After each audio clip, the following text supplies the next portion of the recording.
Hello प्यारे बच्चों, कैसे हैं आप। मैं डॉक्टर सुशील आपका फिजिक्स में हेल्पी चैनल में तहे दिल से स्वागत करता हूं।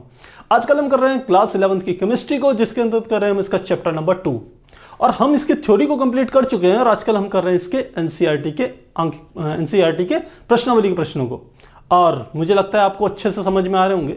तो पिछली क्लास में हमने इसके कुछ अंकित प्रश्नों को हल किया था, आज वहीं से आगे कंटिन्यू कर रहे हैं। तो फिर शुरू करते हैं। हमारा नेक्स्ट क्वेश्चन है क्वेश्चन नंबर 53, जो कि इस प्रकार से है।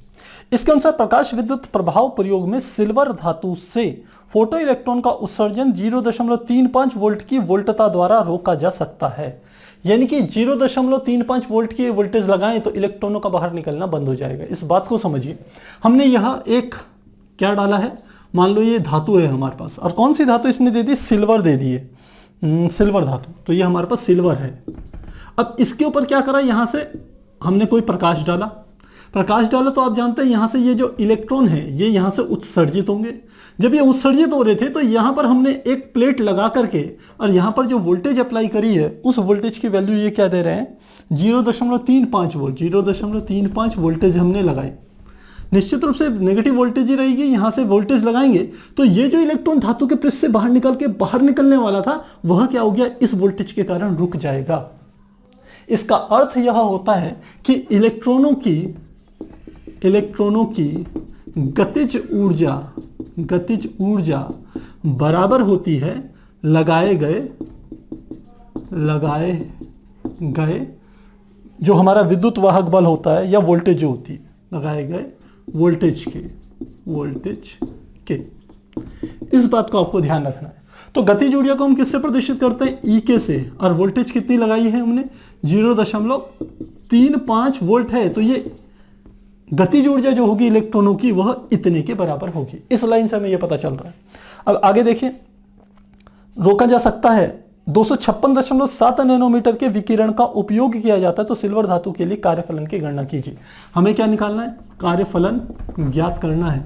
और क्या कहा इसने लैम्डा की वैल्यू जो दी, जो आपतित प्रकाश आ रहा है इसकी जो लैम्डा है उसका मान दे दिया हमारे को 256.7 नैनोमीटर। 256.7 नैनोमीटर। देखें 256.7 ही बिल्कुल सही है। तो अब हमें कार्यफलन निकालना है। कैसे ज्ञात करेंगे, हम जानते हैं जब किसी धातु के पृष्ठ पर कोई प्रकाश डाला जाता है तो आप जानते हो प्रकाश फोटोनों के रूप में आता है। एक फोटोन की जो ऊर्जा होती है उसे हम ई से रिप्रेजेंट करते हैं।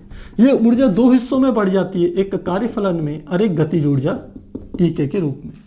तो हमें क्या निकालना है, कार्यफलन निकालना है। तो कार्यफलन ओमेगा 0 बराबर किसके हो जाएगा, ये हमारा हो जाएगा ई माइनस ई के।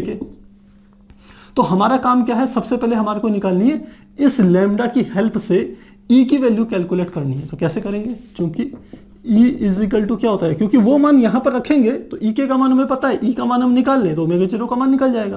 तो ई के मान निकालने के लिए ई इज इक्वल टू क्या होता है, एच न्यू।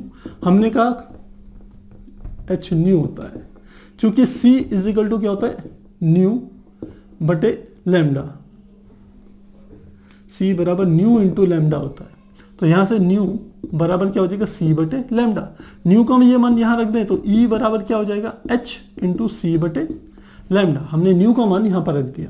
वैल्यूज पुट कर ले, 6 का मान 6.626 गुणा 10 की घात -34, C का मान 3 गुणा 10 की घात 8 बटे लैम्डा का मान हमें दिया हुआ है 256.7 और नैनोमीटर है तो 10 की घात -9 मीटर।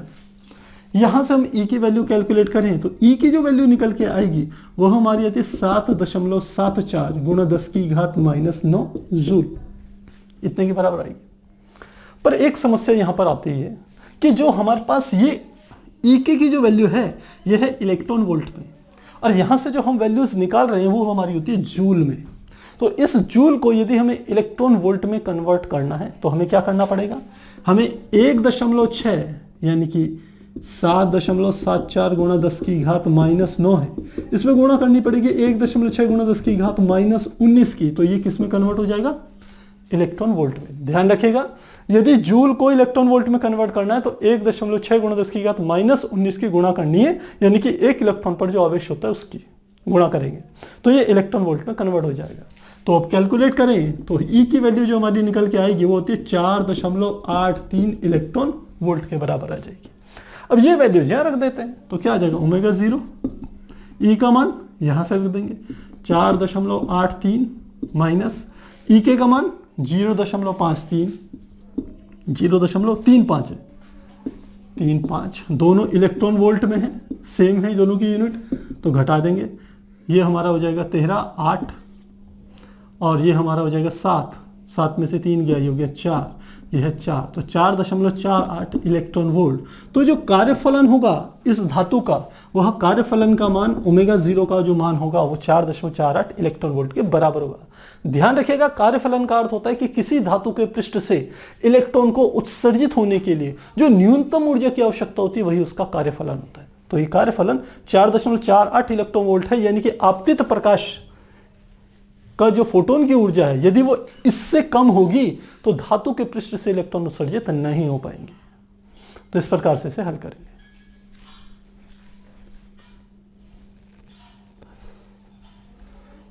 हमारा नेक्स्ट क्वेश्चन है क्वेश्चन नंबर 54, जो कि इस प्रकार से है।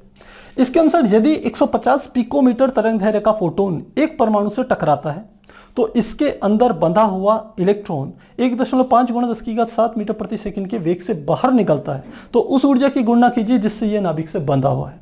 तो इसने क्या कहा, इसने कहा ये एक हमारे पास नाभिक है, न्यूक्लियस है, और उसके बाहर किसी कक्षा में कोई एक इलेक्ट्रॉन है, ये हमारा क्या है, एक इलेक्ट्रॉन है। अब क्या कह रहे हैं कि फोटोन एक टकरा रहा है, इसमें से यहां से आता हुआ एक फोटोन इस तरीके से टकराया है, तो फोटोन की ऊर्जा E = क्या होती है, h न्यू। जब ये इलेक्ट्रॉन से टकराया ये फोटोन, तो ये इलेक्ट्रॉन क्या हो गया, यहां से बाहर निकल गया, ये इलेक्ट्रॉन अलग निकल गया। तो जब इलेक्ट्रॉन अलग निकला तो इसका इसने वेग दे दिया हमारे को, यानी कि इसका वेग का मान दे दिया, तो ये v वेग से निकला, जो इसका वेग था कितना था, v वेग से निकला। तो अब आपको यह बताना है कि यह इस नाभिक ने इस इलेक्ट्रॉन को कितने बल से या कितनी ऊर्जा से जकड़ के रखा हुआ था। तो कैसे निकालेंगे, यदि आपको प्रकाश विद्युत प्रभाव की घटना अच्छे से समझ में आती है तो आप आसानी से कर लेंगे। बिल्कुल वही है, जैसे प्रकाश विद्युत प्रभाव में हम धातु लेते थे उसका कार्यफलन ज्ञात करते थे, ठीक उसी प्रकार यहां नाभिक के द्वारा इस पर लगाई गई जिस ऊर्जा से इसने इसको पकड़ के रखा हुआ इलेक्ट्रॉन को, वही ज्ञात करनी है, वही एक प्रकार से कार्यफलन है। तो कैसे ज्ञात करेंगे, हम जानते हैं, चूंकि हमें क्या क्या प्रश्न में दिया हुआ है, प्रश्न में ये देख लेते हैं क्या दिया हुआ है 54 में, 150 पिकोमीटर तरंगदैर्घ्य का प्रकाश, तो लैम्डा का मान हमको दे दिया 150 पिकोमीटर, ये दे दिया, और सेकंड दे दिया हमारे को कि इलेक्ट्रॉन का वेग जो है 1.5 × 10⁻7 मीटर पर सेकंड है, ये क्या हमें दे दिया, वेग, और ज्ञात क्या करना है, जिससे ये बंधा हुआ था।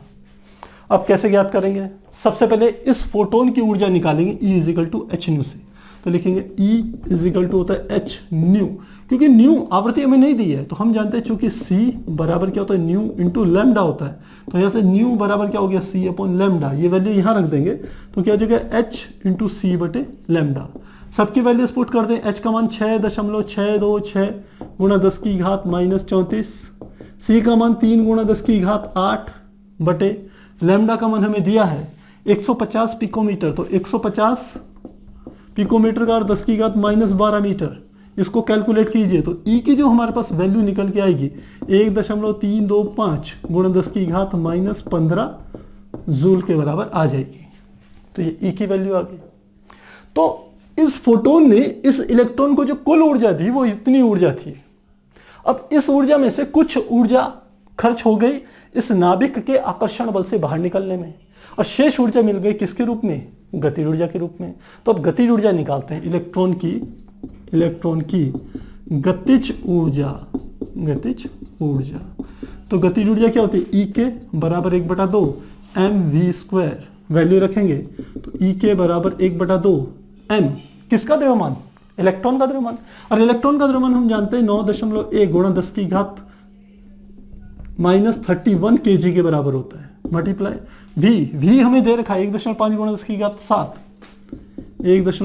10⁻7, इसका हो गया स्क्वायर। जब इसे सॉल्व करेंगे तो आप कैलकुलेट करके देखिएगा, आपका जो मान आएगा 1.025 × 10⁻16 क्या आ जाएगा, जूल के बराबर आ जाएगा। तो गतिज ऊर्जा भी हमें प्राप्त हो गई। तो अब लिखेंगे, अतः नाभिक के द्वारा जो ऊर्जा लगाई गई है, हमें क्या प्रश्न में पूछा हुआ है, एक बार देख लेते हैं। ये कह रहा है कि वह ऊर्जा की गणना कीजिए जिससे ये नाभिक से बंधा हुआ है। तो नाभिक द्वारा इलेक्ट्रॉन को बांधे जाने में लगाई गई ऊर्जा और यह बराबर किसके हो जाएगी, ये पूरा का पूरा पोर्शन किसके बराबर होगा, यह बराबर हमारा होगा टोटल ऊर्जा क्या आ जाएगी E। इसमें से कितनी ऊर्जा शेष बची होगी E के, प्रश्न को समझिए। टोटल ऊर्जा E आ रही थी, मान लो 100 जूल की ऊर्जा आई फोटोन के पास से, उसमें से जब इलेक्ट्रॉन निकला तो उसकी जो गतिज ऊर्जा थी वो 80 जूल थी।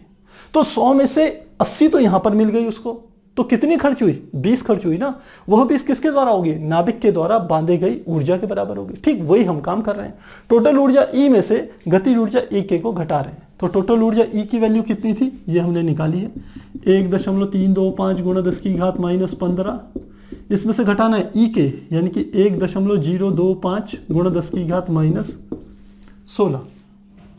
10 की घात -16 को 10 की घात -15 आपने बनाना है, तो कैसे बनाएंगे, 1.325, या तो इसको कर लीजिए 16 बना लीजिए या इसको 15 बना लीजिए। तो कैसे करेंगे, 1.325 गुणा 10 की घात -15 और माइनस वाले को एक प्लस करना है, तो सीधे क्या करेंगे, इसको इधर की ओर ले जा लीजिए। तो 0.1025 गुणा 10 की घात -15 इस प्रकार से आ जाएगी। तो दोनों को हमने 15-15 में बना दिया। अब इसे हम कैलकुलेट करेंगे तो हमारी वैल्यूज कितनी आ जाएगी, वैल्यूज निकल के आएगी 1.2225 गुणा 10 की घात -15 जूल। तो यह वो ऊर्जा होगी जिससे नाभिक ने इलेक्ट्रॉन को बांध रखा होगा।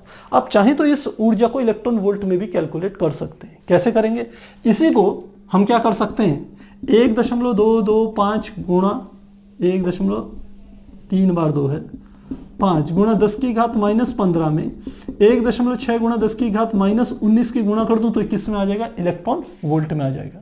अब कैलकुलेट करेंगे तो 7.63 गुणा 10 की घात 3 इलेक्ट्रॉन वोल्ट के बराबर होगा। इस प्रकार से हम इसे कैलकुलेट करेंगे।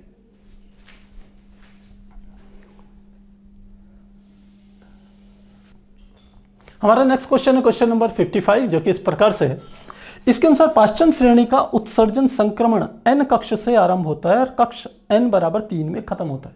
उत्सर्जन संक्रमण का अर्थ है कि इलेक्ट्रॉन किसी ऊंची कक्षा से कूद लगा रहा है, और यदि पाश्चन श्रेणी है तो किस पर कूद लगाएगा, n बराबर 3 पर। तो वही बात ये कह रहा है, n बराबर 3 पर खत्म होता है, तथा इसे न्यू बराबर 3.29 गुणा 10 की घात 15 हर्ट्ज, क्या बताया इसने, न्यू का मान दे दिया 3.29 गुणा 10 की घात 15 हर्ट्ज, और साथ में हमें दे दिया वैल्यू 1/3 का स्क्वायर माइनस 1/n स्क्वायर, इसके बराबर है से दर्शाया जाता है। यदि संक्रमण 1285 नैनोमीटर पर प्रेक्षित होता है, तो हमें क्या दे दी, लैम्डा की वैल्यू दे दी 1285 नैनोमीटर पर प्रेक्षित होता है, तो n के मान की गणना कीजिए तथा स्पेक्ट्रम का क्षेत्र बताइए। दो चीजें बतानी है, एक तो n का मान कि कहां से इलेक्ट्रॉन जंप लगा रहा है, कहां से जंप लगा रहा है यह ज्ञात करना है, कहां पे लगा रहा है वो तो हमें पता है। यदि पाश्चन श्रेणी है, कौन सी श्रेणी है, पाश्चन, तो इसके लिए n1 का मान कितना होता है 3, यानी कि 3 पर ही जंप लगाएगा उत्सर्जन स्पेक्ट्रम के लिए। तो क्या क्या चीजें हमें ज्ञात करनी है, एक तो n का मान ज्ञात करना है और एक हमें क्षेत्र बताना है, कौन सा क्षेत्र होगा, ये दो चीजें हमें ज्ञात करनी है। तो देखिए ये हमारे पास न्यू का फॉर्मूला दे रखा है, न्यू का मान इतना है। तो सबसे पहले इस वाली लैम्डा से इस न्यू की वैल्यू को हम कैलकुलेट करेंगे। कैसे करेंगे, हम जानते हैं, तो C बराबर क्या होता है, न्यू इंटू लैम्डा। तो न्यू बराबर क्या होगा, C बटे लैम्डा। C का मान 3 गुणा 10 की घात 8 मीटर प्रति सेकंड, लैम्डा का मान हमें दिया है, देखिए ये दिया हमें 1285 नैनोमीटर, तो लिखेंगे 1285 नैनोमीटर यानी कि 10 की घात -9 मीटर। तो जब इसे सॉल्व करते हैं तो हमारा मान निकल के आता है 2.3346 गुणा 10 की घात 14 हर्ट्ज के बराबर आएगा। ये हमें क्या होगी, आवृत्ति का पता चल गया, न्यू का मान। अब इस न्यू का मान इस समीकरण में रख देंगे तो n स्क्वायर पता चल जाएगा, काफी आसान है। तो वैल्यू रखें तो क्या आ जाएगा, ये मान लेते हैं समीकरण 1 है, तो लिखते हैं समीकरण 1 में न्यू का मान रखने पर, तो मान रखें तो न्यू का मान कितना आ गया 2.3346 गुणा 10 की घात 14। ये न्यू का मान ये वाला मैंने यहाँ पर रख दिया। बाकी क्या आ गया इधर की ओर 3.29 गुणा 10 की घात 15, साथ में क्या गया 1/3 का स्क्वायर माइनस 1/n स्क्वायर। इसको इसके नीचे ले जाते हैं 2.3346 गुणा 10 की घात 14 बटे 3.29 गुणा 10 की घात 15 बराबर 1/3 का स्क्वायर माइनस 3 का स्क्वायर सीधे क्या आ जाएगा 9 माइनस 1/n स्क्वायर। जब इसे कैलकुलेट करेंगे तो हमारी जो वैल्यू निकल के आएगी इसको कैलकुलेट करने पे वो आती है 7.096 गुणा 10 की घात -2। इस पूरे को कैलकुलेट कीजिएगा आप अपने से तो वैल्यूज देखेंगे लगभग इतने के बराबर आएगी। और ये किसके बराबर 1/9 minus 1/n square, 1/9 minus 1/n square. तो हमें क्या करना है n स्क्वायर को इधर ले जाइए 1/n स्क्वायर बराबर 1/9 ये उधर चले गया माइनस 7.096 गुणा 10 की घात -2। इसको सॉल्व करेंगे तो हमारी जो वैल्यूज निकल के आएगी n स्क्वायर की वह हमारी मान निकल के आएगा 25। तो n का मान कितना हो जाएगा 5। आप इसे कैलकुलेट जरूर कीजिएगा। देखिए 10 की घात -2 है, 10 की घात -2 को यदि आप सामान्य पदों में व्यक्त करेंगे तो ये 7 से भी इधर चलेगा 0.07096 के बराबर आ जाएगा और 9 से इसका एलसीएम लेकर के इसे सॉल्व कर देना आपने। तो n स्क्वायर का मान 25 के लगभग आएगा और n का मान कितना आ जाएगा 5। तो हमें ये तो पता चल गया कि कहां से संक्रमण हो रहा है n बराबर 5 से हो रहा है, कहां पर n बराबर 3 पर, यानी कि n2 का मान कितना है 5 हमें पता चल गया। तो 5 से संक्रमण कहां जा रहा है 3 पर। दूसरा इसने कहा कि किस क्षेत्र में पड़ेगा, तो आप जानते हैं जहां बामर श्रेणी जो होती है वो दृश्य क्षेत्र में पड़ती है, ठीक उसी प्रकार ये जो पाश्चन श्रेणी है ये पड़ती है इंफ्रारेड क्षेत्र में, यानी कि अवरक्त क्षेत्र में। तो किस क्षेत्र में अवरक्त क्षेत्र, जिसे इंफ्रारेड कहते हैं, इंफ्रारेड रीजन में पड़ेगी, विद्युत चुंबकीय स्पेक्ट्रम के अवरक्त क्षेत्र या इंफ्रारेड क्षेत्र पर पड़ेगी ये जो तरंगदैर्घ्य होगी। इस प्रकार से हल करेंगे।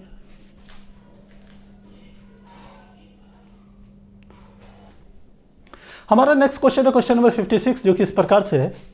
इसके अनुसार उस उत्सर्जन संक्रमण के तरंगदैर्घ्य की गणना कीजिए। तो ध्यान रखिएगा हमें तरंगदैर्घ्य ज्ञात करनी है, यानी कि लैम्डा, जो 1.3225 नैनोमीटर त्रिज्या वाले कक्ष से आरंभ और 211.6 पिकोमीटर पर समाप्त होता है। इस संक्रमण की श्रेणी का नाम और स्पेक्ट्रम का क्षेत्र बताइए। तो क्या क्या चीजें ज्ञात करनी है, एक लैम्डा ज्ञात करना है, एक हमें ज्ञात करना है संक्रमण की श्रेणी का नाम, श्रेणी कौन सी होगी, और दूसरा उसका क्षेत्र क्या होगा। ये 3 चीजें हमें ज्ञात करनी है। और हमें दिया हुआ क्या है, हमें दिया हुआ है अब की बार कक्षकों की त्रिज्याएं दे रखी है 1.3225 हमें दी है पहली 1.3225 नैनोमीटर, और दूसरी दे दी R1, दूसरी R2, दूसरी की त्रिज्या हमें दे दी है 211.6 पिकोमीटर, यह है 211.6 पिकोमीटर। तो देखिए इस प्रश्न को कैसे करेंगे, पिछले प्रश्नों में हमें सीधे कक्षकों की संख्या दे देते, n बराबर 2 से n बराबर 5 पे गया, या n बराबर 7 से n बराबर 1 पर उसने कूद लगाई। लेकिन अब की बार n के मान हमें नहीं दिए, हमें n के मान ज्ञात करने हैं। कैसे ज्ञात करेंगे, क्योंकि हमें एक सूत्र पता है कि किसी कक्षक की जो त्रिज्या होती है Rn वो बराबर होती है 52.9 n स्क्वायर के बराबर होती है, जबकि ये मान किस में आएगा, पिकोमीटर में आएगा। तो इस वाले फार्मूले का यूज करके हम क्या कर सकते हैं, n स्क्वायर के मान को ज्ञात कर सकते हैं, जबकि Rn का मान हमें यह 2 दिया हुआ है। हमें क्या करना है, ये मान तो पिकोमीटर में दिया हुआ है, इसको भी पिकोमीटर में बदलेंगे तो क्या हो जाएगा, इसको इधर की ओर ले आएंगे, 1.3 दशमलव यहां से हटा देंगे, और ये 10 की घात ये नैनोमीटर है, यानी कि 10 की घात -9। पिकोमीटर बनाने के लिए इसमें 10 की घात -3 जोड़नी पड़ेगी। तो 3 जोड़ने के लिए दशमलव को 3 स्थान इधर ले आएंगे, तो क्या आ जाएगा 1 3 2 2.5, और अब क्या बन जाइए पिकोमीटर। अब इस वाले फार्मूले का यूज करते हैं और यहां पर वैल्यूज रखते हैं, तो क्या आ जाएगा, यहां के लिए यह आ जाएगा R1 लिखेंगे, R1 बराबर 52.9 n स्क्वायर। तो R की वैल्यू हमने निकालनी है, वो मान हमारे को दे रखा है, वैल्यूज हमें दी है, हमें तो n स्क्वायर निकालना है। तो यह आएगा 1.322 ये आएगा 1322.5, क्योंकि हमें पिकोमीटर में ही लेनी है, बराबर 52.9 एन स्क्वायर के बराबर हो। तो एन स्क्वायर की वैल्यू क्या हो जाएगी, 1322.5 बटे 52.9, और दोनों पिकोमीटर में है, ध्यान रखिएगा।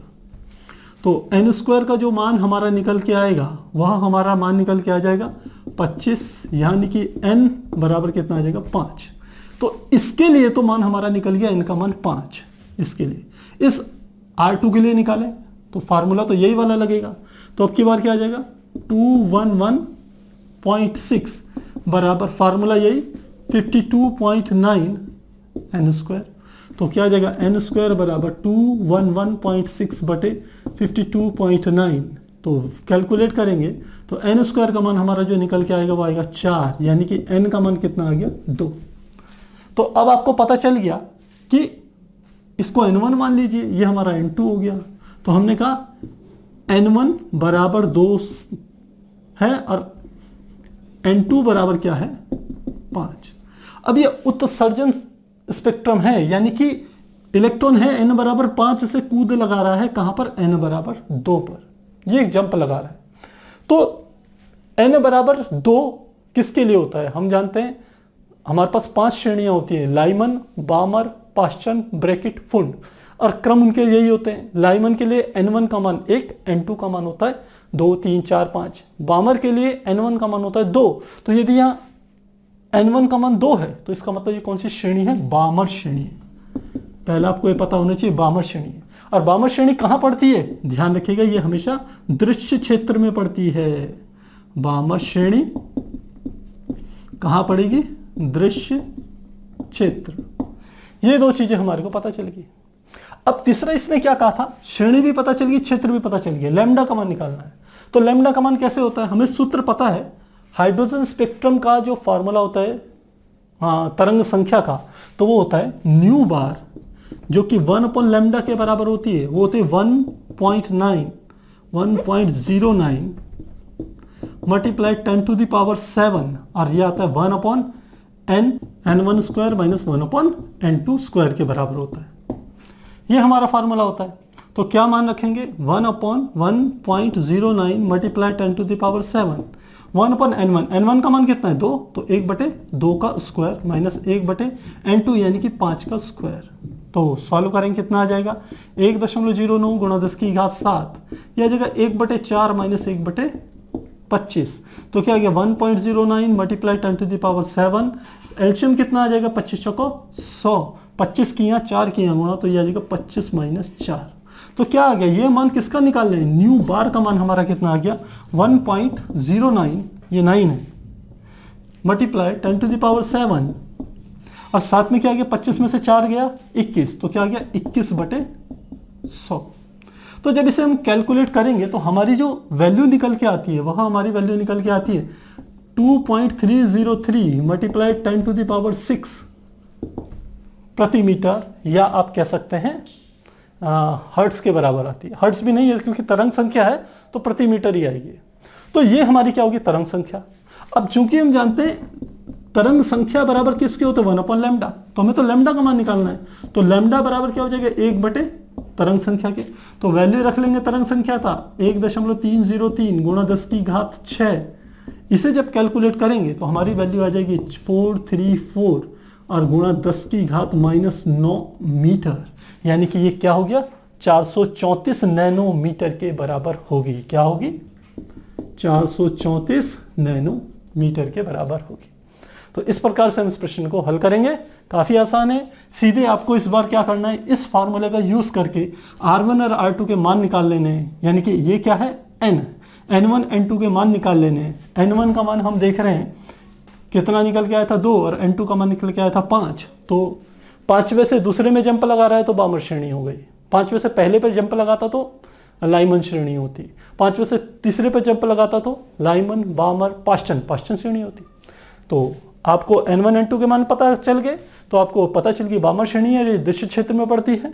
सेकंड, आपको पता चल गई तरंग संख्या के फार्मूले से आपने तरंग संख्या कैलकुलेट कर ली। तरंग संख्या का मान 1/λ के बराबर होती है, तो लैम्डा बराबर 1 तरंग संख्या कैलकुलेट करेंगे तो मान आपका 434 नैनोमीटर के बराबर आ जाएगा।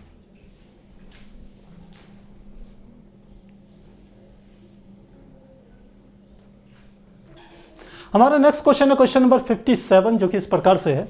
इसके अनुसार दे ब्रोगली द्वारा प्रतिपादित द्रव्य के दोहरे व्यवहार से इलेक्ट्रॉन सूक्ष्मदर्शी की खोज हुई, जिसे जैव अणुओं तथा अन्य प्रकार के पदार्थों के अति आवर्धित प्रतिबिंब के लिए उपयोग में लाया जाता है। यानी कि जो इलेक्ट्रॉन सूक्ष्मदर्शी है उसकी बात कर रहा है। इस सूक्ष्मदर्शी से यदि इलेक्ट्रॉन का वेग 1.6 × 10⁶ मीटर प्रति सेकंड है तो इस इलेक्ट्रॉन से संबंधित दे ब्रोगली तरंगदैर्घ्य की गणना कीजिए। तो हमें क्या ज्ञात करना है? लैम्डा के मान ज्ञात करना है। क्या दे रखा है? वेग हमें दे रखा है। वेग का मान है 1.6 × 10⁶ 1.6 × 10⁶ मीटर पर सेकंड। तो सीधे हम दे ब्रोगली की जो हमारा फॉर्मूला है उसको देखेंगे।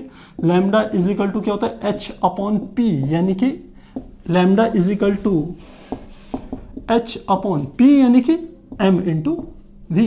अब इलेक्ट्रॉन की बात कर रहा है तो m किसका है? इलेक्ट्रॉन का द्रव्यमान है। v क्या है? हमें इलेक्ट्रॉन का वेग दिया हुआ है। h क्या है? प्लांक कांस्टेंट है। हम वैल्यूज पुट करते हैं तो क्या आ जाएगा? h की वैल्यू होती है 6.626 × 10⁻⁻34 बटे m, इलेक्ट्रॉन का द्रव्यमान 9.1 × 10⁻31 किलोग्राम। v वेग दिया 1.6 × 10⁻6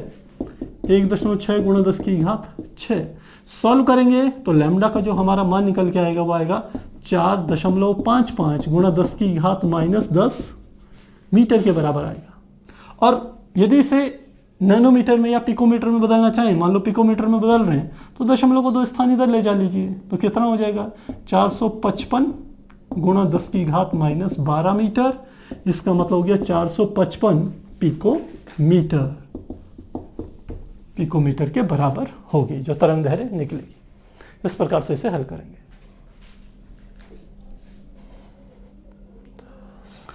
हमारा नेक्स्ट क्वेश्चन है क्वेश्चन नंबर 58, जो कि इस प्रकार से है। सेकंड चैप्टर का इलेक्ट्रॉन विवर्तन के समान न्यूट्रॉन विवर्तन सूक्ष्मदर्शी को अणुओं की संरचना के निर्धारण में प्रयुक्त किया जाता है।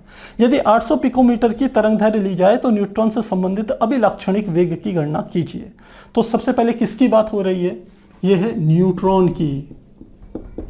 न्यूट्रॉन पहले ध्यान रखिएगा, न्यूट्रॉन है।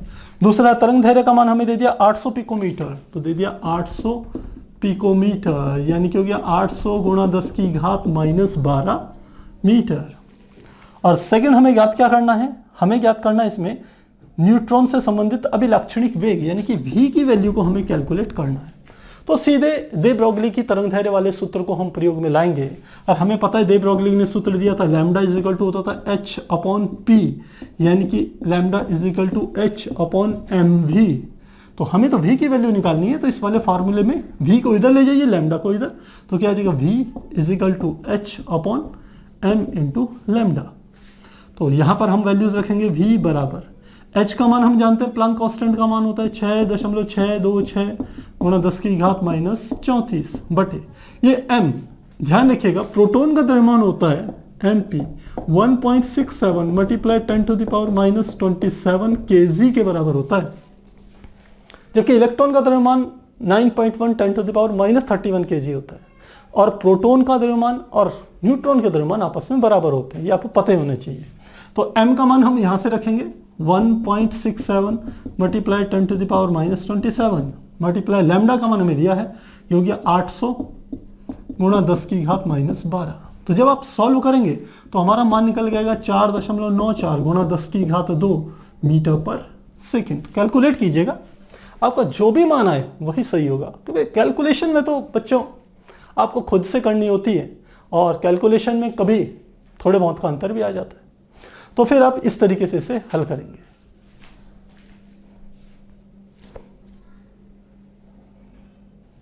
हमारा नेक्स्ट क्वेश्चन है क्वेश्चन नंबर 59, जो कि इस प्रकार से है। इसके अनुसार यदि बोर के प्रथम कक्ष में इलेक्ट्रॉन का वेग 2.9 × 10⁻6 मीटर प्रति सेकंड है तो इससे संबंधित दे ब्रोगली तरंगदैर्घ्य की गणना कीजिए। तो हमें वेग दे दिया इलेक्ट्रॉन का, किसका वेग है? इलेक्ट्रॉन की बात हो रही है। इलेक्ट्रॉन का वेग हमें दे दिया, ये दिया 2.9 × 10⁻6 2.9 × 10⁻6 मीटर पर सेकंड। क्या ज्ञात करना है? इस इलेक्ट्रॉन के चलने से, जो दे ब्रोगली ने कहा था कि जब कोई कण चलता है तो द्रव्य की द्वैत प्रकृति के कारण इलेक्ट्रॉन एक कण है, जब वो चलेगा तो उससे एक वेग या तरंग जुड़ी हुई होगी।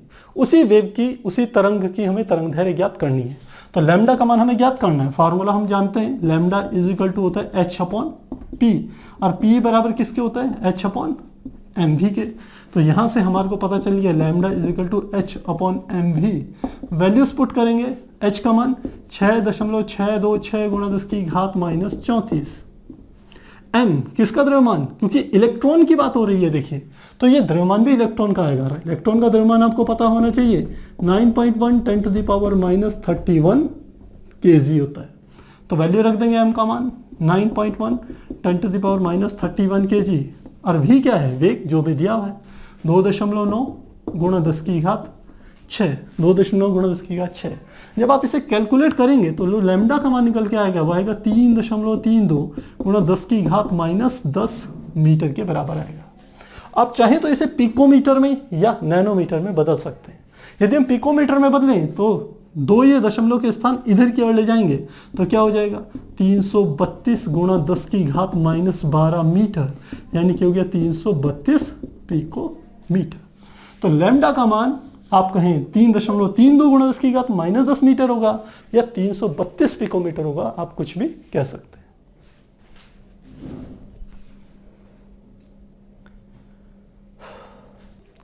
हमारा नेक्स्ट क्वेश्चन है क्वेश्चन नंबर 60, जो कि इस प्रकार से है।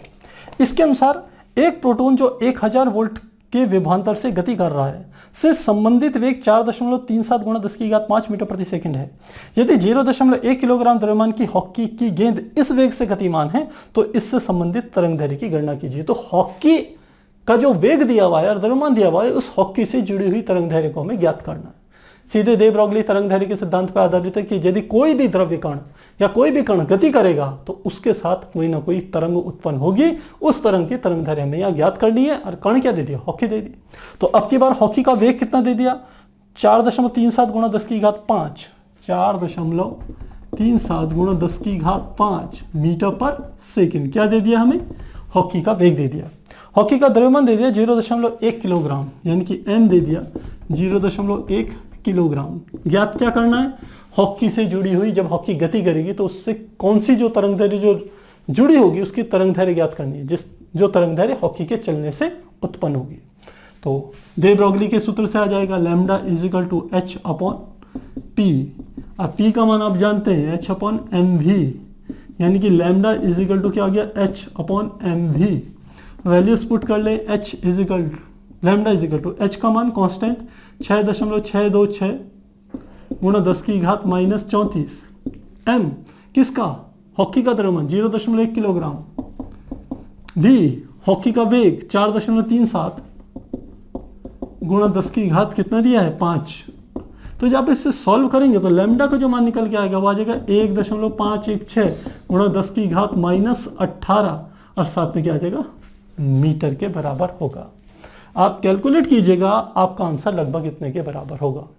तो इस प्रकार से हम इस प्रश्न को हल करेंगे। हमारा नेक्स्ट क्वेश्चन है क्वेश्चन नंबर 61, जो कि इस प्रकार से है।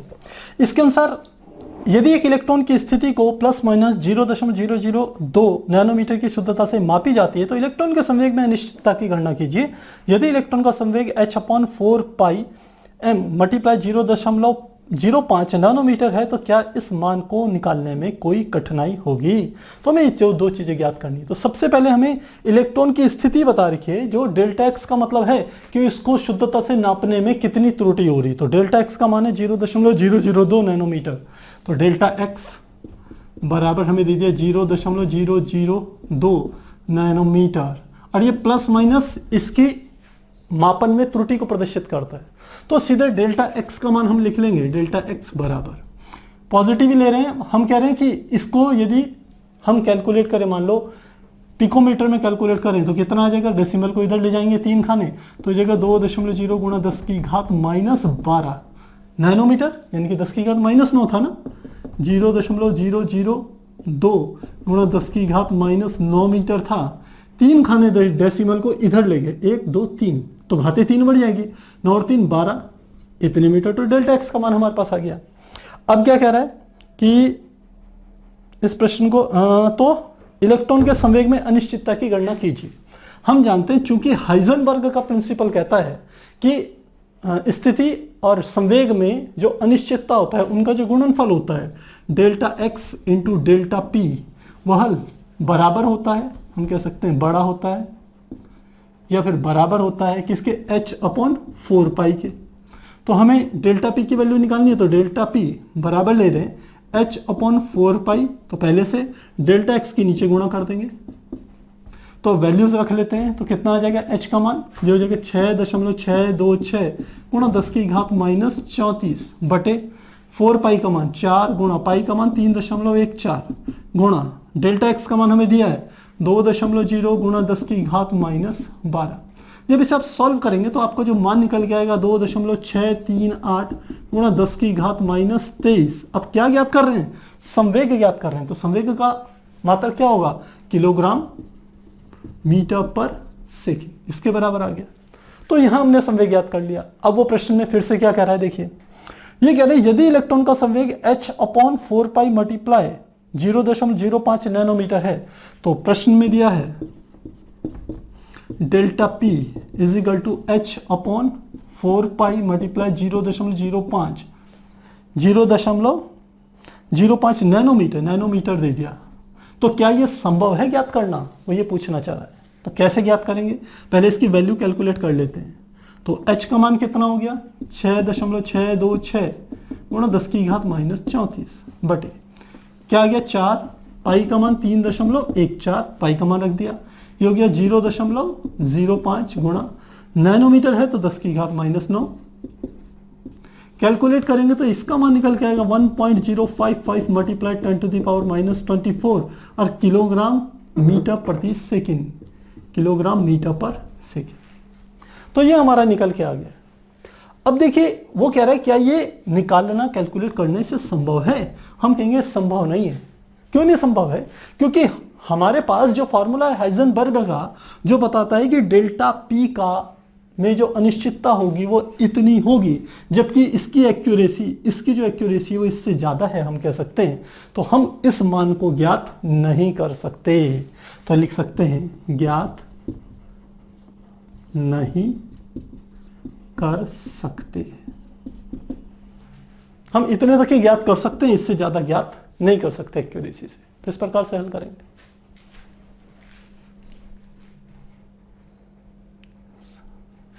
हमारा नेक्स्ट क्वेश्चन है क्वेश्चन नंबर 62, जो कि इस प्रकार से है। इसके अनुसार 6 इलेक्ट्रॉनों की क्वांटम संख्या नीचे दी गई है, इन्हें ऊर्जा के बढ़ते क्रम में व्यवस्थित कीजिए। क्या इनमें से किसी की ऊर्जा समान है, हमें यह भी बताना है। तो अब लिखते हैं। सबसे पहले हमें दे दिया है यहाँ एक n का मान दे दिया है, एक l का मान n दे दिया है, यहां पर लिख रहे हैं n दे दिया, l दे दिया, ml दे दिया, ml दे दिया है, और चौथी हमारे को जो चीज दी है वो दी है ms दे दी, ये दे दी। तो वैल्यूज रखते हैं। सबसे पहले फर्स्ट में है, फर्स्ट में देखें, फर्स्ट के लिए n बराबर 4, 2 -2 -1/2, 4 2 -2 -1/2 ये दिया है।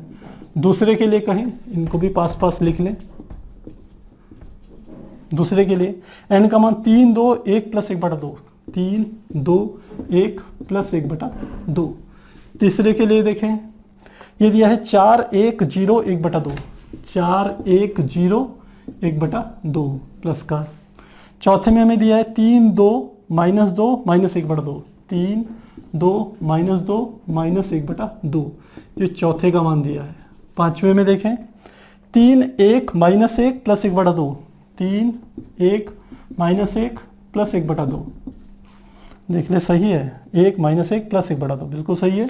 और छठवां हम देख लें तो ये हमारा निकलता है 4 1 0 1/2, 4 1 0 1/2, ये हमारा है। तो हमें क्या करना है, इन्हें ऊर्जा के बढ़ते क्रम में व्यवस्थित करना है, इनमें से किसी की ऊर्जा समान है ये भी बताना है।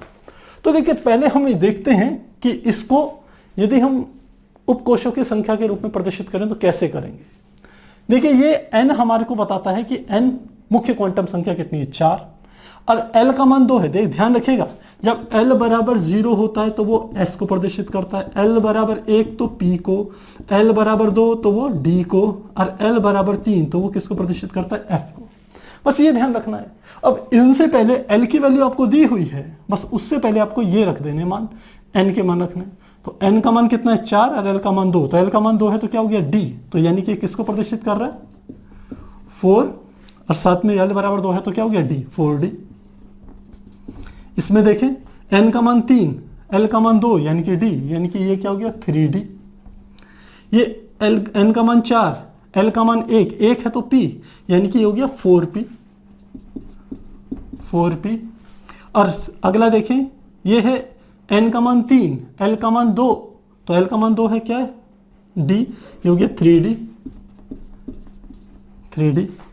अब अगले देखें एन का मान 3 एल का मान 1 एल का मान 1 है तो P यानी कि 3P। और अगला है एन का मान 4 एल का मान 1 तो ये क्या गया 4P। इस प्रकार से अब बताने इनमें से किसकी ऊर्जाएं समान होंगी। तो आप देख रहे हो इन दोनों की ऊर्जाएं क्या हैं, समान ऊर्जा है। और अगला देखें ये 3D, इन दोनों की ऊर्जाएं क्या होंगी, समान होंगी। तो ये हमें सीधा सीधा पता चल गया। अब बात है ऊर्जा के बढ़ते क्रम में। तो ऊर्जा के बढ़ते क्रम के लिए आपको ध्यान हो, मैंने थ्योरी में पढ़ाते हुए आपको एक पोयम बताई थी ऊर्जा के बढ़ते हुए क्रम को, या तो अवबाव का नियम लगाइए या फिर आपको क्या करना पड़ेगा, वो पोयम याद रखनी पड़ेगी। पोयम क्या थी, वो हमारी थी school school, public school public school, defence public school defence public school, first defence public school first defence public school. तो प्रत्येक का पहला पहला अक्षर हम लिख रहे हैं। सबसे पहले मैंने क्या स्कूल स्कूल, तो सबसे पहले क्या आया स्कूल स्कूल, थोड़ा पास लिख रहे हैं, क्या लिखा स्कूल स्कूल। फिर दूसरा लिखा public school public school public school. फिर तीसरा लिखा मैंने defence public school defence public school defence public school.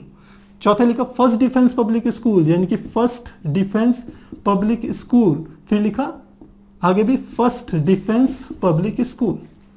बस अब इनमें क्या रखनी है, संख्या रख देनी है आपने। तो संख्या में रखता हूं, ये हम संख्या रख रहे हैं।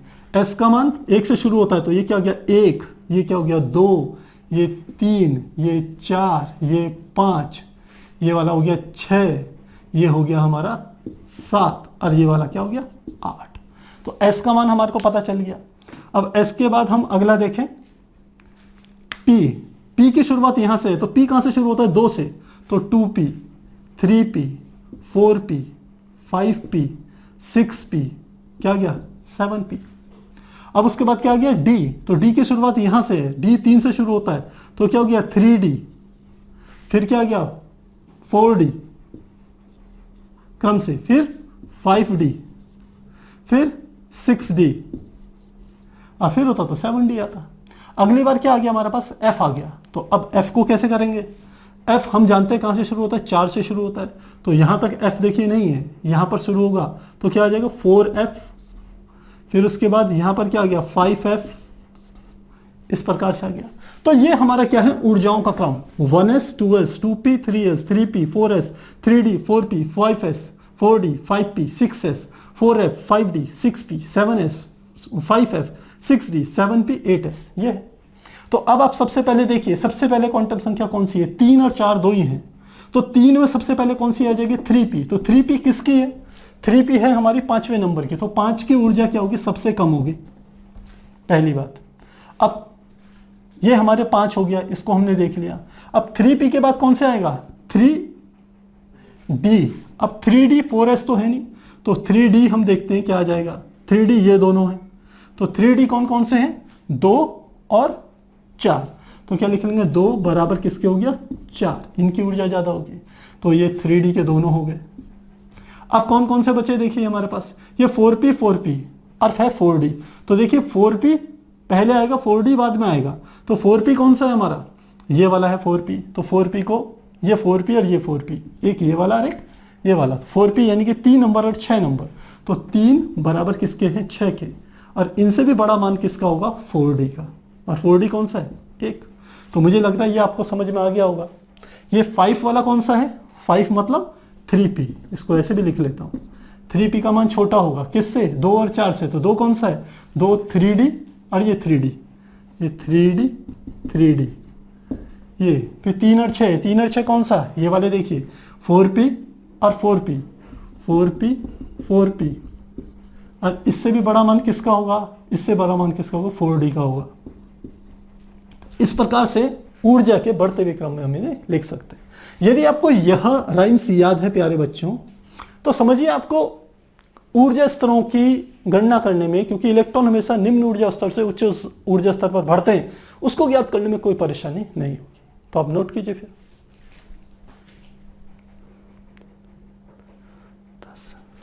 हमारा नेक्स्ट क्वेश्चन है क्वेश्चन नंबर 63, जो कि इस प्रकार से है। इसके अनुसार ब्रोमीन परमाणु में 35 इलेक्ट्रॉन होते हैं। इनमें से 2p कक्षक में 6 इलेक्ट्रॉन, 3p कक्षक में 6 इलेक्ट्रॉन तथा 4p कक्षक में 5 इलेक्ट्रॉन होते हैं। इनमें से कौन सा इलेक्ट्रॉन न्यूनतम प्रभावी नाभिकीय आवेश का अनुभव करेगा? तो किसकी बात करी है इन्होंने? ब्रोमीन की बात करी है, जिसका परमाणु क्रमांक दिया है 35। कौन कौन से कक्षक दे दिया? 2p 3p 4p, 2p 3p 4p। अब इन कक्षकों को यदि हम बनाएं तो ऊर्जा स्तर आप जानते हैं, ये हमारा क्या होता है, न्यूक्लियस। इस न्यूक्लियस के बाहर की ओर पहली, ये हमारा क्या होता है, पहला मुख्य क्वांटम संख्या, फिर उसके बाद बना दें ये दूसरी मुख्य क्वांटम संख्या, फिर ये तीसरी मुख्य क्वांटम संख्या, फिर ये चौथी मुख्य क्वांटम संख्या। ये हमारे पास आ गया। अब कहां कहां पर है? 4p 3p और 2p, इनमें इलेक्ट्रॉन है। तो देखिए 4p ये कह रहा है किस पर ऊर्जा का मान न्यूनतम होगा, क्योंकि ये देखिए जो पूछना चाह रहा है, इलेक्ट्रॉन न्यूनतम प्रभावी नाभिकीय आवेश, इलेक्ट्रॉन पर न्यूनतम प्रभावी नाभिकीय आवेश। तो अब आप समझ सकते हैं इनमें क्या क्या है। 2p कहां होगा? ये पहला है। 2p कौन सा होगा? ये वाला कक्षक होगा, ये 2p को प्रदर्शित करेगा। ये क्या है? 3p, तो 3p कहीं यहां पर होगा, ये 3p को प्रदर्शित करेगा। और ये क्या है? 4p, 4p कहां होगा? 4p यहां पर प्रदर्शित करेगा, ये क्या होगा? 4p होगा। तो जो कक्षक नाभिक से जितनी अधिक दूरी पर स्थित होगा, उस पर नाभिक के द्वारा लगाए गए आकर्षण बल का मान उतना ही कम होता है। तो 2p कक्षक नाभिक के सबसे पास है, तो इस पर लगाए गए नाभिक के द्वारा लगाए गए आकर्षण बल सबसे अधिक होगा। और 4p कक्षक नाभिक से सबसे अधिक दूरी पर स्थित है, इसलिए इस पर लगाए गए नाभिक के आकर्षण बल का मान सबसे कम होगा। तो लिखेंगे 2p पर सबसे अधिक तथा 4p पर सबसे कम नाभिकीय आकर्षण बल। तो मुझे लग रहा है समझ में आ गया होगा। जो इलेक्ट्रॉन नाभिक से जितनी अधिक दूरी पर होगा, और सबसे अधिक दूरी कैसे पता चलेगी? मुख्य क्वांटम संख्या का मान जैसे जैसे बढ़ता चले जाएगा, यानी कि नाभिक से इलेक्ट्रॉन की दूरी उतनी ही ज्यादा बढ़ती चली जाएगी। तो इस प्रकार से इसे हल करेंगे।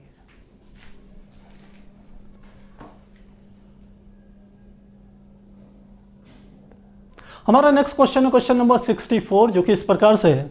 इसके अनुसार निम्नलिखित में से कौन सा कक्षक उच्च प्रभावी नाभिकीय आवेश का अनुभव करेगा? तो शब्द पे ध्यान दीजिएगा, क्या कहा इसने? उच्च नाभिकीय प्रभावी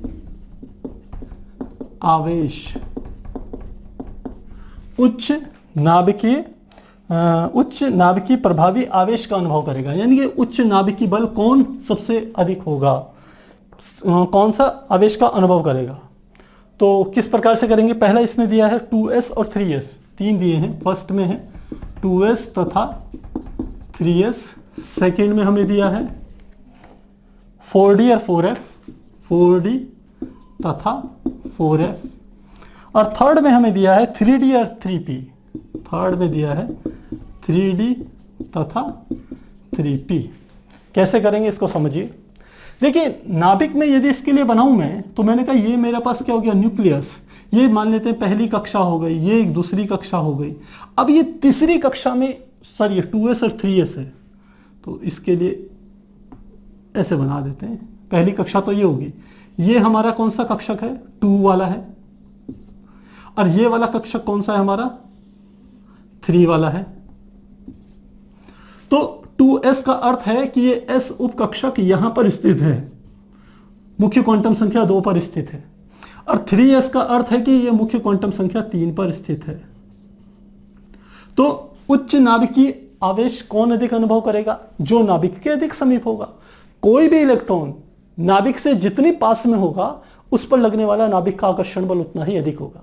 तो वैसे ही कोई भी कक्षक नाभिक के जितना समीप होता है उस पर लगने वाले, उसके इलेक्ट्रॉनों पर लगने वाले नाभिक द्वारा आकर्षण बल का मान उतना ही अधिक होता है।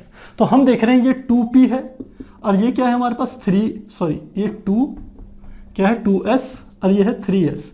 तो 2s नाभिक के ज्यादा पास है, इसलिए 2s का मान बड़ा होगा किससे? 3s से।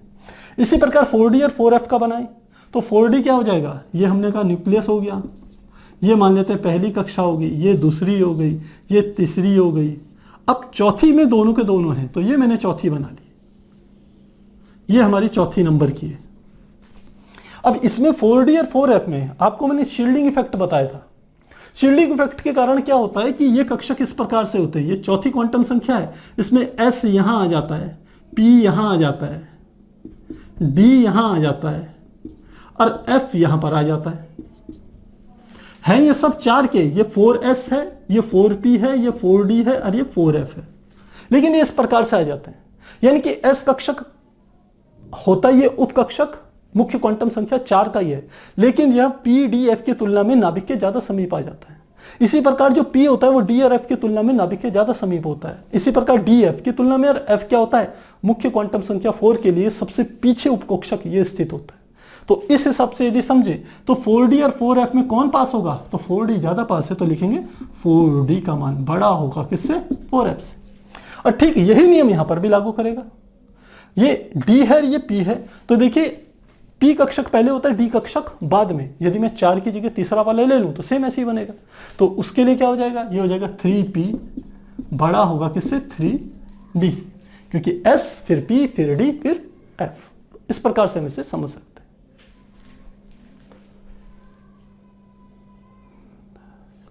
हमारा नेक्स्ट क्वेश्चन है क्वेश्चन नंबर 65, जो कि इस प्रकार से है। इसके अनुसार एल्युमिनियम तथा सिलिकॉन में 3p कक्षक में अयुग्मित इलेक्ट्रॉन होते हैं।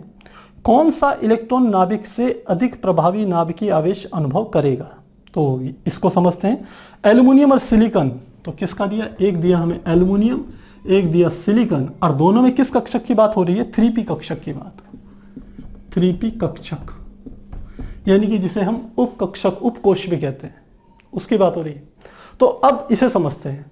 देखिए सिलिकॉन और एल्युमिनियम यदि इनका परमाणु क्रमांक लिखें तो इसका परमाणु क्रमांक होता है एल्युमिनियम का 13 और सिलिकॉन का कितना होता है? 14। इसका अर्थ है यदि इसका इलेक्ट्रॉनिक विन्यास बनाएं, या आप कह सकते हैं परमाणु का इलेक्ट्रॉनिक विन्यास के साथ परमाणु के स्ट्रक्चर को दिखाएं, तो ये न्यूक्लियस हो जाएगा। न्यूक्लियस में कितना हो जाएगा? +13 आवेश होगा। कितना होगा? +13 आवेश होगा। 13 क्यों होगा प्लस में? क्योंकि इसमें 13 प्रोटॉन होंगे नाभिक में, और प्रोटॉनों के कारण ये नाभिक धनावेशित होगा। अब इलेक्ट्रॉन इसके चारों तरफ चक्कर लगा रहे हैं, तो तीसरे कक्षक में हम बात करें, ये पहला, ये दूसरा और ये तीसरा कक्षक। इस तीसरे कक्षक में हमने कहा क्या है? p उपकोश है, तो तीसरे कक्षक का है तो 3p आ गया। अब ऐसे सिलिकॉन का बनाए, तो सिलिकॉन का हमने बताया ये हमारे पास नाभिक में क्या होगा? सिलिकॉन का परमाणु क्रमांक 14 है, तो नाभिक में कितने प्रोटॉन होंगे? 14 प्रोटॉन होंगे।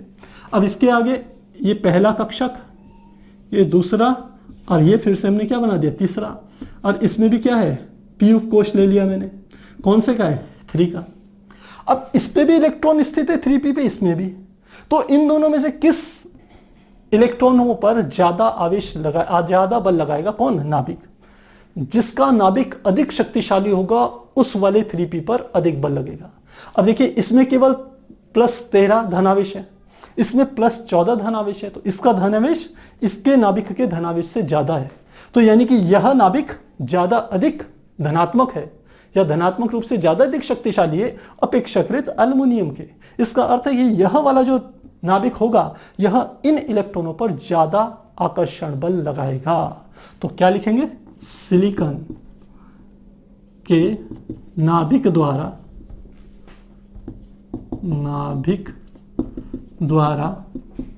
3p पर लगाया गया बल अधिक होगा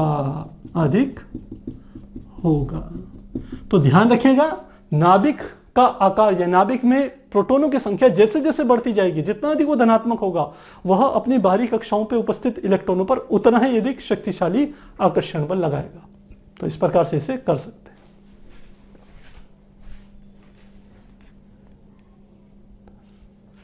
हमारा नेक्स्ट क्वेश्चन है क्वेश्चन नंबर 66, जो कि इस प्रकार से, इसके अनुसार इन अयुग्मित इलेक्ट्रॉनों की संख्या बताइए।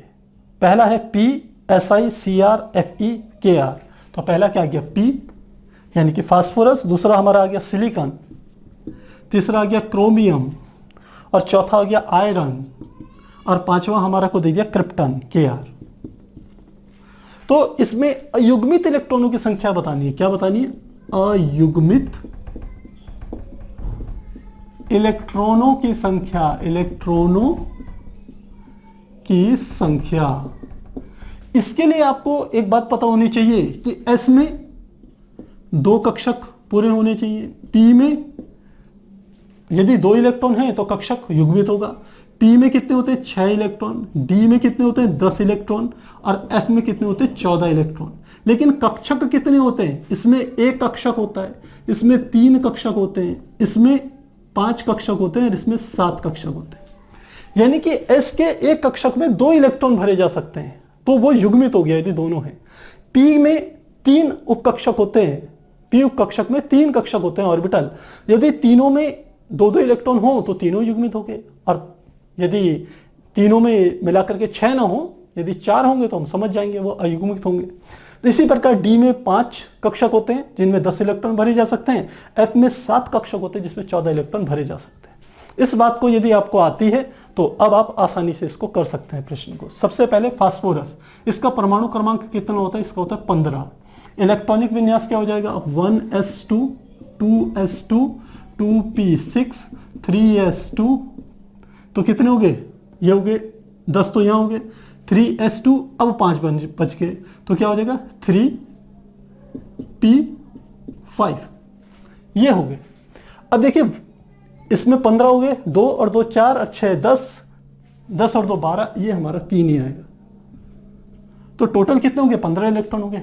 अब इस वाले पे ध्यान दीजिए, ये p कक्षक किस प्रकार से होता है? p कक्षक ऐसे होता है, और इस p कक्षक में हम कहते हैं कि 3 कक्षक होते हैं, 1 2 3। अब हुंड का नियम ये कहता है कि जब 3 इलेक्ट्रॉनों को भरोगे इसमें, तो ऐसे नहीं कि पहले सीधे हम एक युग्म में भर दें, क्योंकि एक खाने में अधिकतम 2 इलेक्ट्रॉन आ सकते हैं। लेकिन हुंड का नियम कहता है पहले सब कक्षकों में एक एक भरा जाएगा, फिर युग्मित होंगे। तो तीनों कक्षकों में क्या आ गया? एक में इलेक्ट्रॉन ऐसे, दूसरे में भी ऐसे, तीसरे में भी ऐसे, तो 3 अयुग्मित इलेक्ट्रॉन होंगे। तो अयुग्मित इलेक्ट्रॉनों की संख्या कितनी होगी? इसके लिए 3 अयुग्मित इलेक्ट्रॉन होंगे। मुझे लग रहा है समझ में आपको आ रहा होगा। अब सिलिकॉन का चले, तो सिलिकॉन का परमाणु क्रमांक होता है 14। तो इलेक्ट्रॉनिक विन्यास ऐसी 1s2 2s2 2p6 3s2 और 3p2 आ जाएगा। तो कितना हो गया इसमें? देखिए 2 और 2 4 और 6 और 4 10 और 4 14, सिलिकॉन का 14 पूरा हो गया। तो यहां तक तो देखिए पूरे थे, इसमें भी ये पूरे थे जोड़े, यहां से लेके यहां तक तो पूरे हैं। इसकी बात कर रहे हैं, इसको जब प्रदर्शित करेंगे तो फिर से ऐसे करेंगे, क्योंकि P वाले में कितने हैं कक्षक? 3, तो 3 बना दिए, 1 2 3। अब 2 ही इलेक्ट्रॉन है, तो 1 इलेक्ट्रॉन यहां जाएगा, 1 इलेक्ट्रॉन यहां जाएगा। तो कितने अयुग्मित इलेक्ट्रॉन कितने हो गए? 2। ये युग्म नहीं बना रहे, तो अयुग्मित इलेक्ट्रॉनों की संख्या कितनी हो जाएगी? यहां 2। तीसरा क्रोमियम। क्रोमियम का परमाणु क्रमांक आप जानते हैं, ये हमारा होता है 24, और ये एक विशेष होता है, ये हमने आपको थ्योरी में बताया था। इसका परमाणु क्रमांक क्या होता है? ये होता है 1s2 2s2 2p6 3s2 और 3p6। कितना हो गया? 2 और 2 4 और 6 10, 10 और 8 18। यहां तक किसका होता है? ऑर्गन का होता है। ये हम पहले बात कर चुके हैं थ्योरी में, ऑर्गन का होता है। अब इसके आगे चले, 3p6 के बाद हमारा क्या आ जाता है? अब 3d आना चाहिए था, लेकिन हमने कहा था 3d नहीं आता, पहले 4s आता है। तो क्या आएगा? 4s आना चाहिए, 4s2, और फिर उसके बाद आता है 3d।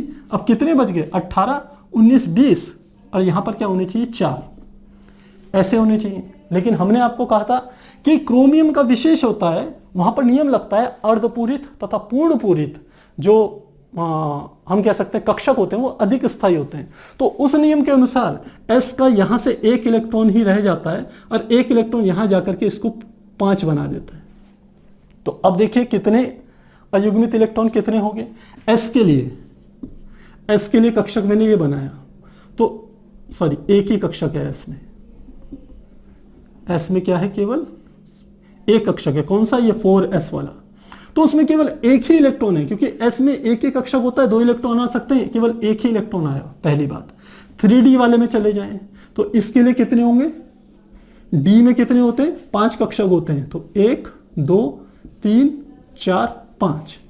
और अधिकतम के लिए कितने इलेक्ट्रॉन भर सकते हैं, 10। लेकिन इसमें 5 ही इलेक्ट्रॉन है तो कैसे भरेंगे, पहले कक्षक पे 1, दूसरे पे 1, तीसरे पे 1, चौथे में 1, पांचवें में 1। अब यदि छठवां आता तो वो यहां से भरता इस जगह से। तो कितने हम कह सकते हैं अयुग्मित इलेक्ट्रॉन कितने हो गए, 1 ये और 5 ये। तो टोटल कितने हो गए इसमें, 6 अयुग्मित इलेक्ट्रॉन हो गए। किसके लिए, क्रोमियम के लिए। आगे चले Fe, और Fe का हमारा कितना होता है 26। तो 26 का परमाणु क्रमांक लिखें, ये आ गया 14, यहां पर लिखते हैं 26। सेम ऐसे ही आएगा, यहां से यहां तक था तो सेम आएगा 1s2 2s2 2p6 3s2 3p6, फिर क्या आ जाएगा 4s2। अब कितने हो गए देखिए, ये 3p6 तक तो 18 हो गए, 19 20। अब क्या आ जाएगा, 20 के बाद 6 और आएंगे, तो 6 क्या आ जाएगा 3d6। अब ये पूरे हो गए, देखिए 2 2 4 और 6 10, 10 और 6 18, 19 20 और 6 26। तो 26 परमाणु क्रमांक पूरा हो गया। अब ये कक्षक पूरा हो गया, लेकिन इस वाले कक्षक को कैसे बनाएंगे, इस कक्षक को ऐसे बना सकते हैं हमने कहा डी में कितने होते हैं 5 कक्षक, ये डी में कितने हैं 5 कक्षक। तो 1 2 3 4 5, 6 इलेक्ट्रॉन कैसे भरेंगे, पहला दूसरा तीसरा चौथा पांचवा। अब छठवां आ गया तो वो यहां पर आएगा, ये जोड़ा बना देगा, क्योंकि यहां हुंड का नियम काम करता है ना कि जब तक प्रत्येक कक्षक पे एक इलेक्ट्रॉन आ जाए तब तक वो युग्मित नहीं होंगे। तो अब कितने हमारे अयुग्मित इलेक्ट्रॉन होंगे, 1 2 3 4। तो कितने हो गए अयुग्मित इलेक्ट्रॉन, 4। ऐसे बनाएंगे। अगला क्रिप्टन, क्रिप्टन का कितना होता है 36। तो कितना आ गया 36 आ गया। बनाए तो क्या आ जाएगा 1s2 2s2 2p6 3s2 3p6 4s2। यहां तक तो हमारा किसका आ गया, आर्गन तक का आ गया। 4s2 3d10 कितने हो जाएंगे, देखिए ये 18 और 2 20, और ये कितने हो गए 30।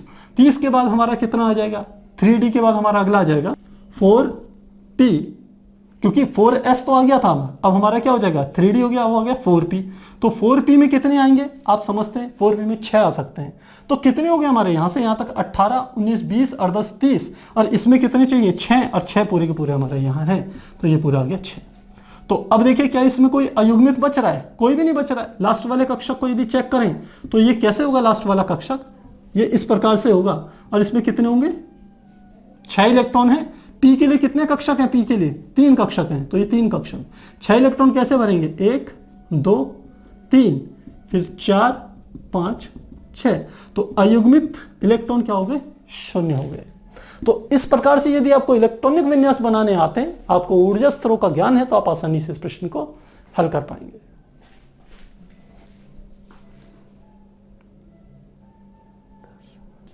हमारा नेक्स्ट क्वेश्चन है क्वेश्चन नंबर 67, जो कि इस प्रकार से है। इसके अनुसार 2 पार्ट है इसके, क n बराबर 4 से संबंधित कितने उपकोष हैं। तो क्या कहा, क पार्ट में n बराबर 4 में सीधे क्या कह रहा है, उपकोष। तो n बराबर 4 में उपकोषों की संख्या कैसे होती है, आप जानते हैं उपकोषों को हम L से प्रदर्शित करते हैं, L का मान ज्ञात करना है, और L का मान होता है 0 से n-1 तक, ये इसका अर्थ होता है। तो L का मान 0 से n-1 का अर्थ क्या हो गया, n का मान कितना है 4-1 तक, यानी कि 0 से 4-1 यानी कि 3 तक। तो क्या अर्थ हुआ, L बराबर ये हो गया 0 1 2 3। जब L बराबर 0 होता है तो कौन सा कक्षक होता है, S। L बराबर 1 के लिए कौन सा कक्षक, P। L बराबर 2 के लिए कौन सा कक्षक, D। और L बराबर 3 के लिए कौन सा कक्षक, F। तो कितने कक्षक हो गए, उपकोष का अर्थ हो गया। तो कुल मिलाकर क्या हो गया, 4 उपकोष। ये उपकोष हैं, कक्षक तो इसके भीतर होते हैं। तो ये हमारे को पता चल गया। अगला देखें ख खंड। ख में क्या कह रहा है कि उस उपकोष में कितने इलेक्ट्रॉन उपस्थित होंगे जिनके लिए ms का मान -1/2 और n बराबर 4 है। इलेक्ट्रॉनों की संख्या, इलेक्ट्रॉनों की संख्या हमसे पूछ रहा है। ms का मान -1/2 और n का मान क्या हो गया 4। यही दो चीजें दी हैं। तो देखिए किसी भी, जैसे n बराबर 4 है, तो किसी भी कोश में जो इलेक्ट्रॉनों की संख्या होती है उसका सूत्र होता है 2n²। तो लिखते हैं चूंकि किसी कोश में इलेक्ट्रॉनों की संख्या का सूत्र होता है 2n² के बराबर होता है। तो वैल्यू रख लेंगे 2n का मान कितना है 4 का स्क्वायर, यानी कि 2 गुणा 4 चौको 16, यानी कि कितने हो गए 32 इलेक्ट्रॉन हो गए। तो टोटल इलेक्ट्रॉन कितने हो गए 32। अब इन 32 इलेक्ट्रॉनों में से आधे इलेक्ट्रॉन क्लॉकवाइज चक्रण वाले होंगे और आधे एंटी क्लॉकवाइज। तो लिख लेंगे 32 में से ms का मान जिसका +1/2 होगा, ऐसे कितने होंगे 16। और इसी प्रकार जिनमें ms का मान -1/2 होगा, ऐसे इलेक्ट्रॉन भी क्या होंगे 16। तो ये क्या बोल रहे हैं, जब ms का मान -1/2 हो, तो ms का मान -1/2 है तो कितने इलेक्ट्रॉन हैं 16। और यदि पूछता है ms का मान +1/2 हो तो कितने इलेक्ट्रॉन होते, तो भी 16 ही होते। तो इस प्रकार से हम इस प्रश्न को हल कर सकते हैं। तो प्यारे बच्चों, यहां पर हमने इस एक्सरसाइज के जो पूरे क्वेश्चन से, क्वेश्चन नंबर 1 से लेकर क्वेश्चन नंबर 67 तक सबको हल कराया है। मुझे उम्मीद है आपको ये अच्छे से समझ में आया होगा। कहीं पर यदि आपके कोई डाउट हो तो कमेंट बॉक्स में जरूर लिखिएगा। तो फिर मिलते हैं अगली क्लास में, तब तक के लिए गुड बाय।